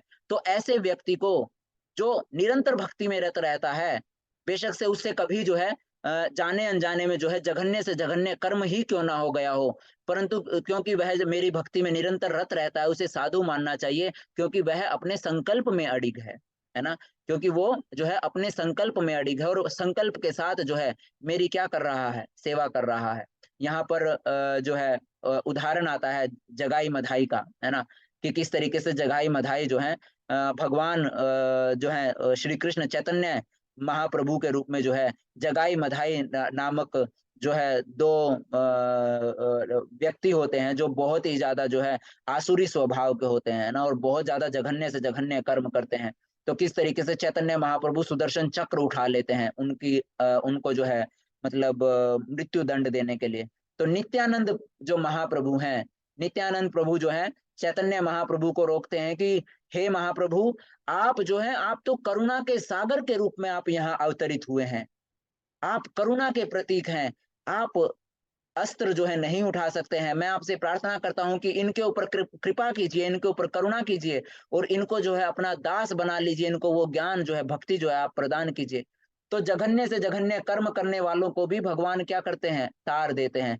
तो ये जो जगाई मधाई हैं, किस प्रकार से एक गुरु के सानिध्य में, गुरु रूप में कौन, नित्यानंद महाप्रभु, एक साधु की कृपा से, एक भक्त की, एक वैष्णव कृपा से किस प्रकार से पापी से पापी व्यक्ति भी तर जाता है, वो ये जगाई मधाई का जो उदाहरण है वो हम सबको जो है बताता है ना। तो हमने अगर बड़े से बड़े जो है जघन्य से जघन्य कर्म भी किए हों, केवल और केवल साधु संग करने मात्र से हमारे समस्त पाप कर्म जो हैं वो क्षण में जो है नष्ट हो जाते हैं, उसके बारे में भी हमको जो है यहाँ पता चलता है। क्षिप्रम भवति धर्मात्मा शाश्वत शांति निगच्छति, कौन्तेय प्रतिजानीहि न मे भक्त प्रणश्यति। वह तुरंत धर्मात्मा बन जाता है और स्थायी शांति को प्राप्त करता है। जो भक्ति करते, निरंतर भक्ति में रत है, परंतु भक्ति करते समय ही भक्ति में जो है माया के प्रभाव से, माया के प्रबल प्रभाव से अगर वो कभी जब जघन्य से जघन्य कर्म भी कर बैठता है, तो भगवान बोल रहे हैं कि वो हमेशा, वो फिर भी साधु ही है, क्योंकि वो निरंतर जो है मेरी जो भक्ति जो है मेरी निरंतर सेवा में जो है हमेशा जो है लगा हुआ है। वह तुरंत धर्मात्मा बन जाता है और स्थायी शांति को प्राप्त होता है। हे कुंती पुत्र, निडर होकर घोषणा कर दो कि मेरे भक्त का कभी विनाश नहीं होता। प्रभुपाद जी इसको समझाते हैं कि जो भक्ति जो है, अभी ऐसा क्यों बोला भगवान ने कि जो जघन्य से जघन्य कर्म करता है उसको फिर भी साधु समझना चाहिए इस तरीके से, क्यों, और क्यों समझना चाहिए, क्योंकि वह भक्ति में निरंतर रत रहता है। प्रभुपाद जी जो है तात्पर्य में समझाते हैं कि जो भक्ति है, भक्ति एक विधि है जिसके द्वारा आप अपने मन की अशुद्धि को जो है क्या करते हैं, शुद्ध करते हैं, अशुद्धि को खत्म करते हैं ना। तो ये एक प्रक्रिया है जिसके द्वारा आप अपने आप को शुद्ध करते हैं, है ना। तो जिसकी मतलब जैसे किसी किसी दर्पण के ऊपर धूल जम रही हो या इस तरीके से, ठीक है, या फिर उदाहरण के तरीके से बारिश आ रही हो, ठीक है, और उस समय आप डीपर चला करके रखते हैं, गाड़ी का डीपर, है ना, गाड़ी का डीपर आपने ऑन कर रखा है, और ऑन कर रखा है तो बारिश आ रही है, बारिश रूपी बूंदे जो है वो शीशे को कवर कर ले रही हैं, परंतु क्योंकि आपका जो डीपर जो है ना, डीपर नहीं, क्या बोलते हैं उसको, वाइपर, वाइपर बोलते हैं, सॉरी, डीपर क्या बोल रहा हूँ, वाइपर जो है वो कंटिन्यूअसली चल रहा है, समझ रहे हैं। तो जैसे ही कुछ भी वो होता है, क्योंकि क्लीनिंग, सफाई की जो प्रक्रिया है जो वो निरंतर चल रही है, इसीलिए जो आपका शीशा जो है वो कभी भी जो है क्या नहीं होता है, मैला नहीं होता है, या इस तरीके से उस पानी का जो प्रभाव है वो कभी भी आपके उस जो शीशा है, जो गाड़ी का जो शीशा है, उसको कभी भी ढक नहीं पाता है, क्योंकि कंटिन्यूअसली क्या चल रही है, उस वाइपर रूपी जो है एक प्रक्रिया चल रही है जो आपके शीशे को साफ कर रहा है। इसी तरीके से जो निरंतर भक्ति करता रहता है, उसके उसके मन की सफाई ऑलरेडी चल रही है। अगर कभी जाने अनजाने में कोई धूल रूपी जो क्या बोलते हैं, कोई पाप कर्म अगर वो कर भी बैठता है, तो भी उसके ऊपर प्रभाव नहीं पड़ता, क्योंकि ऑलरेडी उसके मन में जो क्लीनिंग की जो प्रोसेस होती है वो चल रही होती है, और इसी वजह से भगवान बोल रहे हैं कि वह तुरंत धर्मात्मा बन जाता है, उसकी तुरंत सफाई हो जाती है, क्योंकि वो पहले से ही उस क्लीनिंग की प्रोसेस में, मतलब क्लीनिंग की जो क्लींजिंग प्रोसेस जो है उसने एक्सेप्ट कर रखी है ना, क्लींजिंग प्रोसेस जो है ऑलरेडी जो है चल रही है लंबे समय से ही। तो भगवान बोल रहे हैं कि वो बड़े से बड़ा जघन्य कर्म करने के पश्चात भी उसके ऊपर कोई प्रभाव नहीं पड़ता, वो हमेशा ही उतना स्वच्छ, उतना पवित्र रहता है जितना वो पहले था। जिस तरीके से एक शीशे की, ये मैंने उदाहरण देने की आपको कोशिश की, है ना, या फिर जिस तरीके से आप निरंतर घर में सफाई करते रहते हैं, है ना, या फिर आप किसी शीशे की, घर के शीशे को आप डेली जो है क्या कर रहे हैं, कपड़े के साथ उसकी सफाई कर रहे हैं, कभी धूल मिट्टी भी अगर उसके ऊपर पड़ती है तो वो वैसा प्रभाव नहीं छोड़ पाती है, मतलब उतनी गंदगी नहीं छोड़ पाती है जितनी गंदगी जहां पर कोई रहता ना हो, या जिस घर में कोई मतलब सफाई वगैरह नहीं होती है, और उस घर में धूल जम करके जो अशुद्धि जो होती है ना, तो आप समझ सकते हैं जिस घर में डेली सफाई होती है और जिस घर में 1 महीने में जाके एक बार सफाई होती है, जिस घर में डेली सफाई होती है उस घर में अगर कभी एक बार गंदगी भी हो जाए तो उनको वो साफ करने में ज्यादा समय नहीं लगता है, वो फटाफट से कर देंगे, क्योंकि वो कंटिन्यूअसली सफाई करते रहते हैं अपने घर की। पर जिस घर में गंद इकट्ठा हो गया, साल दो, मतलब 1 साल में कोई नहीं रह रहा है या इस तरीके से सफाई किए हुए, तो उसको उसकी सफाई करने में क्या लगता है, समय लगता है। इसीलिए उसको धर्मात्मा बनने में क्या लगेगा, समय लगेगा, जो भक्ति के मार्ग पर, या जिसने भक्ति की ये प्रक्रिया जो है वो स्वीकार नहीं कर रखी थी, पहले जो है अपना इंद्रिय भोग में लगा पड़ा है या इस तरीके से, परंतु अब भक्ति के मार्ग पर चलना शुरू किया है, ये सफाई जो है, मतलब मन की जो सफाई है ना, उसकी सफाई की प्रक्रिया जो है अभी स्वीकार की है, तो धीरे धीरे सफाई होगी, धीरे धीरे मन की सफाई होगी, है ना, एकदम से नहीं होगी। वो वो लोग जो इस प्रक्रिया का लंबे समय से जो है पालन करते आ रहे हैं, वो अगर बाई चांस कभी भटक करके जो है कुछ गलत कर्म कर भी बैठते हैं, आप इतने सारे जो है कई सारे उदाहरण आप देख लेते होंगे कि कोई भक्त है या इस तरीके से कोई साधु है, ठीक है, और वो भटक जाते हैं, और भटक करके मतलब बहुत सारे उदाहरण आपको देखने को मिलते हैं। मैंने प्रेमानंद जी महाराज का जो है मैंने वो सुना था, लेक्चर सुना था, जिसमें कोई बोलते हैं कि मैं जो है पता नहीं कौन से उनका आशाराम जी का नाम लेते हैं कि किनका नाम लेते हैं, कि मैं उनका उनसे मैंने कभी नाम दीक्षा ली थी, परंतु वो तो अभी जो है मतलब उधर हैं, क्या बोलते हैं, जेल में गए हुए हैं, ऐसा तो मुझे क्या करना चाहिए, क्या मुझे उनका त्याग कर देना चाहिए या इस तरीके से। तो प्रेमानंद जी महाराज बोलते हैं कि मतलब प्रेमानंद जी महाराज ने यही बोली कि गुरु जो है वो कभी भी वो नहीं होता, मतलब भक्त की महिमा उन्होंने बताई, बोलते हैं कि निरंतर आपके गुरु आपके लिए हमेशा गुरु हैं, क्योंकि भगवान अब वो कर्म हो गया है, मतलब मैं यहाँ ये समझा रहा हूँ कि बड़े बड़े भक्त भी जो हैं उनका भी पतन हो सकता है, माया के द्वारा वो भी जो है क्या हो सकते हैं, पतित हो सकते हैं। हमने कितने उदाहरण हमने देखे हैं, भरत महाराज का हमने उदाहरण देखा, कितनी साधना भक्ति करते थे, और उसमें तो उन्होंने कुछ गलत नहीं किया, किसी एक हिरण के बच्चे के प्रति मोहित होकर के सारे जीवन का जो है उन्होंने किस तरीके से जो है अपनी आगे आने वाला जो जीवन है उसका किस प्रकार उन्होंने मतलब नाश जो है हुआ है, या उनको एक क्या बोलते हैं अपने जीवन के लक्ष्य को प्राप्त करने के लिए जो थोड़ी सी और देर उनको लगी, 2 जन्म दोबारा लेने पड़े उनको, है ना। तो इस प्रकार से पतन का जो है सामना करना पड़ा, या इस तरीके से वो उसको पतन नहीं बोलेंगे इवन, क्योंकि पतन उसका होता है कि जिसको मतलब जो बस लगातार इस जन्म मृत्यु के चक्र में जो है फंसा रहता है, इसको इसको इवन पतन पतन नहीं, बल्कि जो भी उन्होंने भक्ति की थी उसने उनकी रक्षा की, उनको दोबारा मौका मिला, और जो भी उन्होंने भक्ति की वो जो है वापस से जो है पुनः उनको मिली। तो यहाँ पर कहने का अर्थ जो है कि माया जो है, माया इतनी प्रबल है कि बड़े से बड़े भक्त जो है वो भी इससे नहीं बच पाते हैं। अगर ऐसा नहीं होता तो भगवान को जो है भगवत गीता में अंतिम के जो 6 अध्यायों में जो ज्ञान है, इस भौतिक प्रकृति का, इस माया का जो इतनी प्रबल है, वो ज्ञान देने की आवश्यकता ही नहीं पड़ती। तो इसी वजह से भगवान ने भक्ति का ज्ञान देने के बाद माया का ज्ञान दिया है कि ये माया किस प्रकार प्रबल है और इससे इससे बचा कैसे जाए या कैसे नहीं बचा जाए। तो भगवान बोल रहे हैं कि जिसके अंदर यह भक्ति रूपी जो एक सफाई अभियान जो है, जो चलता रहता है, निरंतर चलता रहता है, तो अगर वह कोई जघन्य से जघन्य कर्म भी करता है तो उसका उस पर कोई प्रभाव नहीं पड़ता। वह आज भी उतना ही मतलब वह उस समय भी उतना ही धर्मात्मा रहता है जितना धर्मात्मा जो है वो पहले था। वह तुरंत धर्मात्मा बन जाता है और स्थायी शांति को प्राप्त करता है। हे कुंती पुत्र, इसीलिए निडर होकर घोषणा कर दो कि मेरे भक्त का कभी विनाश नहीं हो सकता। समझे? तो इसीलिए यहाँ पर हमको एक चीज हमेशा सीखने में मिल रही है।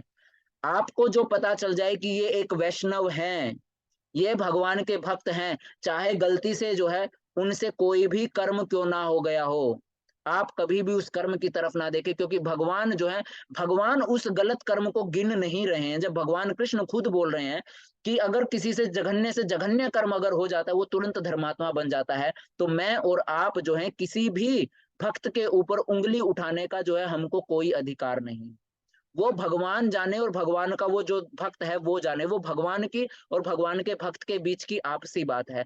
हम ये बोले कि नहीं ये तो ढोंगी है, ये तो पाखंडी है, ये तो माला जपता फिरता था, ऐसा करता फिरता था, नहीं, आप नहीं जज कर सकते, आप नहीं जज कर सकते। एक उदाहरण के तरीके से समझाने का प्रयास करता हूँ।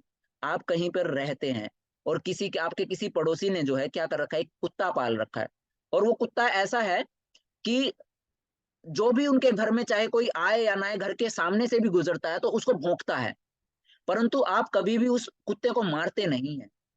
आप में से कोई उस कुत्ते को मारेगा कि तेरी ऐसी की तैसी है, तूने ऐसा कर कैसे दिया, या इवन अगर वो आपको काट भी लेगा ना, तो आप जाकर के उसके घर वालों को, मतलब उसका जो मालिक जो है, उसको शिकायत करते, भैया अपने कुत्ते को बांध के रखो, अगली बार से मैं नहीं वो करूंगा, या इस तरीके से इसने मेरे को काट लिया, इसने मेरे बच्चे को काट लिया, या हमारे ऊपर भौंकता है। आप उस कुत्ते को कुछ नहीं बोलते हैं। क्यों? क्योंकि उसके गले में एक पट्टा पड़ा हुआ है, किसका, किसी किसी मतलब इंसान का जो है पट्टा है कि हाँ भैया ये इसका जो है पालतू पशु है। तो जब आप एक कुत्ते को आप नहीं वो करते हैं, और दूसरी तरफ एक दूसरा कुत्ता जो आवारा कुत्ता होता है ना, आवारा कुत्ता जो गलियों में ऐसा है, उस वो कुत्ता किसी को कुछ बोल भी नहीं रहा होता है, और कोई भी आएगा और उसको धुतकार के चला जाता है। क्यों? क्योंकि उसके ऊपर कोई स्वामी नहीं है, उसका कोई क्या बोलते हैं, मालिक नहीं है ना। तो जब एक कुत्ता जिसका कोई मालिक है, जिसका कोई नॉर्मल इंसान मालिक है, वो लाखों बार आपके ऊपर भौंकता है, तब आप उस कुत्ते को कुछ नहीं बोलते हैं, आप मालिक को अप्रोच करते हैं, मालिक की जो है मालिक के पास जाते हैं। तो एक वो मनुष्य या एक वो जीव जिसका मालिक कौन है, साक्षात भगवान है, जो भगवान का बोल लीजिए कि पालतू है, तो हमको ये अधिकार किसने दिया कि हम उस भगवान के जो पालतू, हम क्या हैं, भक्त और कुछ नहीं, हम भगवान के पालतू कुत्ते ही तो हैं भैया। जो गले में ये कंठी डाल रखी है, ये कंठी माला क्या है, ये भगवान के नाम का जो है भगवान का पालतू होने का एक जो पट्टे रूप में तो हमने डाल रखे, भैया देखो हम हमारे ऊपर हमारे स्वामी है ना। हमने जो है किन्हीं के नाम का मंगलसूत्र या किन्हीं के नाम का जो है क्या डाल रखा है, पट्टा हमारे गले में है ना। तो जब आप किसी मतलब मालिक के अंडर में या किसी के पालतू कुत्ते को आप कुछ नहीं बोलते हैं, तो आप उस भगवान के पालतू भक्त को जो है आप किस तरीके से उसके ऊपर सवाल उठा सकते हैं। जब आप किसी जो है जानवर, पालतू जानवर के ऊपर आप जो है उंगली उठाने का जब अधिकार नहीं रखते हैं कि हम, मुझे कोई अधिकार नहीं है कि मैं इसको मारूं, इसका मालिक जो है वही देखे, या इस तरीके से ना।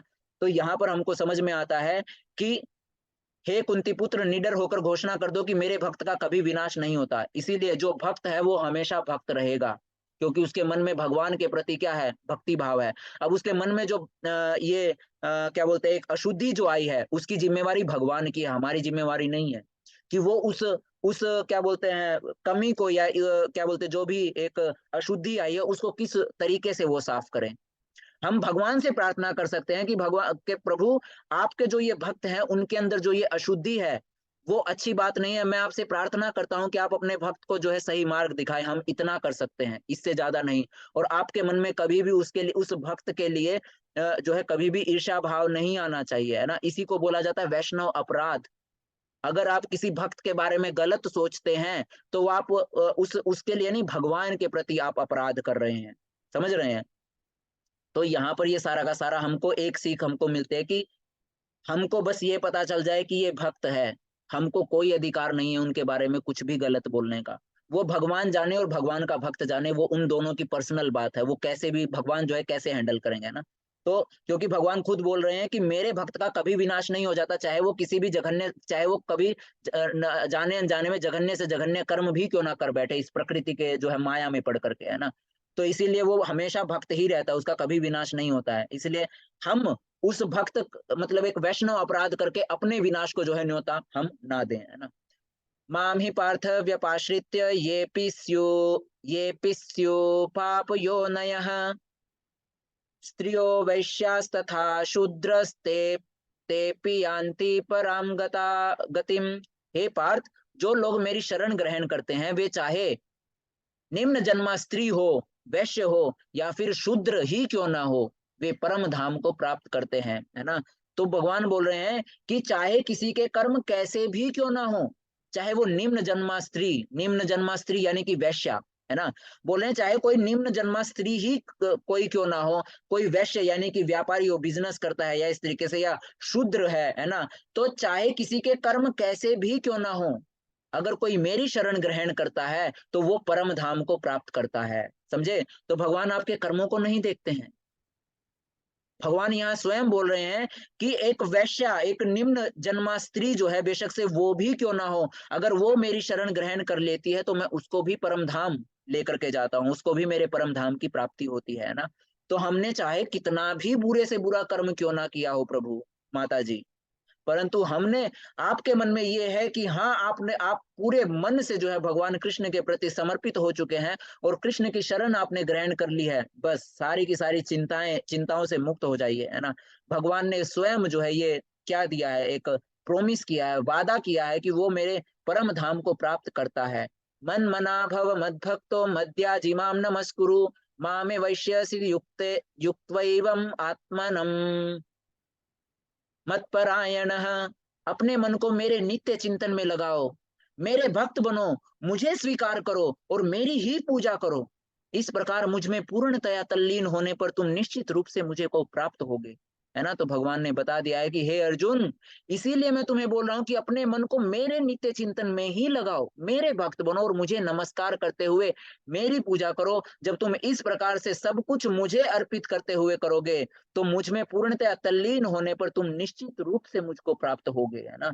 तो तुम जो हो इस जन्म मृत्यु के चक्र से छुटकारा तुमको अवश्य प्राप्त होगा, ना तुमको वेदों का अध्ययन करने की जरूरत है ना कुछ, बस पूर्ण रूप से मुझे समर्पित हो जाओ, सब कुछ अपना मुझे समर्पित कर दो। ऐसा नहीं कि सब कुछ पैसा लुटा दो भैया भगवान को, मैं तो कुछ पैसे का इस्तेमाल नहीं, उनको अर्पित करते हुए जो है हर चीज का भोग करो, है ना। मतलब भोग करना यानी कि हर चीज जो है प्रसाद रूप में स्वीकार करो, है ना। परंतु उस भौतिक वस्तु के प्रति आसक्त ना होकर उस भौतिक वस्तु को अपने भौतिक निजी सुख के लिए नहीं, भगवान के सुख में जो है इस्तेमाल करते हुए प्रसाद रूप में जो है उसका जो है इस्तेमाल जो है करने के लिए भगवान बताते हैं और कहते हैं कि अगर ऐसा करते हो तो तुम निश्चय रूप से ही मुझे प्राप्त कर पाओगे। प्रभुपाद जी कहते हैं कि इस श्लोक से यह स्पष्ट है कि इस भौतिक जगत से छुटकारा पाने का एकमात्र साधन केवल और केवल कृष्ण भावनामृत है। लेकिन कृष्ण तत्व को न जानने के कारण भाष्यकार कृष्ण को छिपाते हैं और उनको उनके मन या शरीर से पृथक बताते हैं। प्रभुपाद जी बोले हैं कि इस भौतिक जगत से छुटकारा पाने का एकमात्र साधन तो हमको पता चल गया कि वो केवल और केवल भक्ति है, लेकिन जो कृष्ण तत्व को नहीं जानते, जो कृष्ण को ही नहीं जानते, कृष्ण को ना जानने के कारण जो अलग अलग भाष्यकार हैं, टीकाकार हैं, जिन्होंने भगवत गीता के ऊपर अनेकों टीकाएं की हैं, वो कभी भी जो है भगवान कृष्ण को ना जानने के कारण कृष्ण को छिपाते हैं। भगवान की भगवत गीता को, भगवान कृष्ण की बोली हुई भगवत गीता को मानते पर कृष्ण को नहीं मानते हैं और उनको उनके मन या फिर शरीर से पृथक बताते हैं ना। उनको क्या बताते हैं, भगवान कृष्ण के शरीर को और भगवान कृष्ण की आत्मा को क्या बताते हैं, विभिन्न बताते हैं कि भगवान कृष्ण का मन या आत्मा जो है उनके शरीर से पृथक है। परंतु वास्तविकता में भगवान का, हमने देखा था कि जन्म कर्म च मे दिव्यम, कि मेरे जन्म और कर्म जो है वो क्या है, दिव्य है। भगवान का स्वरूप जो है दिव्य है। हमको लगता है कि वो मनुष्य की भांति जो है जन्म ले रहे हैं या इस तरीके से, परंतु वास्तविकता में उनके शरीर में और उनके जो मन है, उनकी आत्मा जो है उसमें कोई अंतर नहीं है, है ना।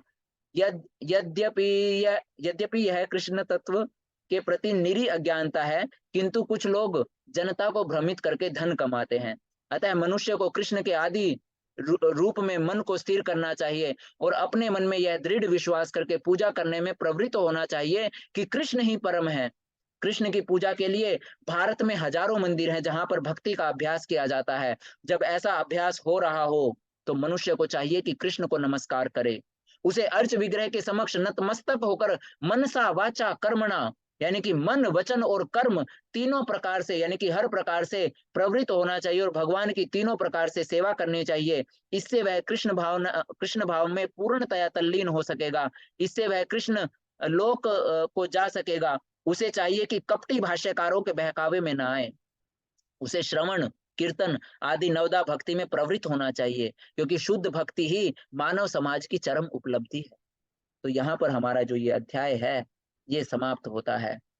तो इस 9वें अध्याय में हमने जो है क्या क्या जाना कि किस तरीके से भगवत ऐश्वर्य ज्ञान जो है, भगवत ऐश्वर्य का जो है ज्ञान भगवान प्रदान करते हैं पहले श्लोक से 10वें श्लोक में। फिर उसके बाद कृष्ण तक कैसे पहुंचा जाए उसके बारे में भगवान कृष्ण बताते हैं 11वें से 25वें श्लोक, और 26 से 34वें श्लोक में भगवान भक्ति का जो मिठास है, भक्ति का जो अमृत है उसकी जो है व्याख्या करते हैं। तो यहाँ पर हमारा ये अध्याय समाप्त होता है। हरे कृष्णा। श्रील प्रभुपाद की जय।